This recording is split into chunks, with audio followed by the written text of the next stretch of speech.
Breaking নিউজের দিকে শিয়ালদা স্টেশনে আগ্নেয়াস্ত্র উদ্ধার। আগ্নেয়াস্ত্র সহ পুলিশের জালে মালদার বাসিন্দা, মৃতের নাম হাসান শেখ।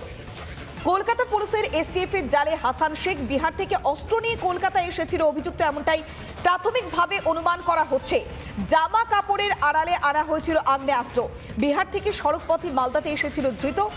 কালিয়াচক থেকে ট্রেনে শিয়ালদা আসে এই ধৃত। আমরা আরো বিস্তারিত জানবো, সরাসরি রয়েছে আমাদের প্রতিনিধি পিঙ্কি। পিঙ্কি, ঠিক কিভাবে আগ্নেয়াস্ত্র আনা হয়েছিল এবং কোথায় পাচারের ছক বসেছিল এই ধৃত? দেখো, একেবারে শিয়ালদা স্টেশন চত্বর, মানে যেখানে একেবারে লোকজন, সেখানে একেবারে ব্যাগ ভর্তি করে আগ্নেয়াস্ত্র নিয়ে আসার সময় আটক করা হয় এক যুবককে। যুবকের নাম হাসান শেখ বলে জানা যাচ্ছে। সে মালদার বাসিন্দা। মূলত বিহারের খাগাড়িয়া জেলা রয়েছে, সেই খাগাড়িয়া জেলায় আগ্নেয়াস্ত্র তৈরি হয়। সেই আগ্নেয়াস্ত্র সড়ক পথে খাগাড়িয়া থেকে বিহারের আরেকটি জেলার নাম মানসিং, সেই জেলাতে নিয়ে আসা হয় খাগাড়িয়া থেকে মানসিং পর্যন্ত। মানসিং থেকে এনে এই যে আগ্নেয়াস্ত্রগুলো ছিল সেগুলো মালদহের কালিয়াচকে আনা হয় ট্রেনে করে, এবং সেই ট্রেন থেকেই পাচারের জন্য নিয়ে যাওয়া হচ্ছিল অন্য একটা স্থানে। আগেভাগেই খবর ছিল এসটিএফ এর কাছে, কলকাতা এসটিএফ এর কাছে, এবং তারা আজকের ঘাঁটি গেড়ে বসেছিল শিয়ালদা স্টেশনে। যে মুহূর্তেই হাসান শেখ নামে সেই ব্যাগ নিয়ে সেই ব্যাগ সিজ করা হয়, এবং সেই ব্যাগ খুলে দেখা যায় ব্যাগ ভর্তি রয়েছে আগ্নেয়াস্ত্র।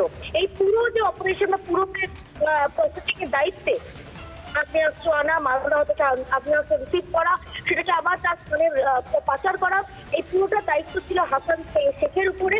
হাসান শেখকে আটক করে জিজ্ঞাসাবাদ করা হচ্ছে।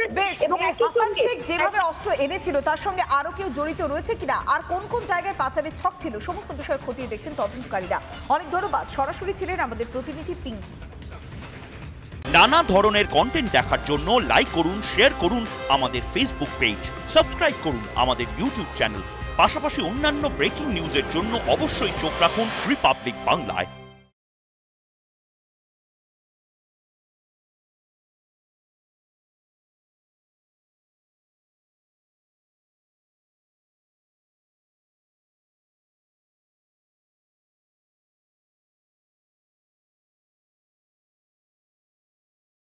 নানা ধরনের কন্টেন্ট দেখার জন্য লাইক করুন, শেয়ার করুন আমাদের ফেসবুক পেজ, সাবস্ক্রাইব করুন আমাদের ইউটিউব চ্যানেল।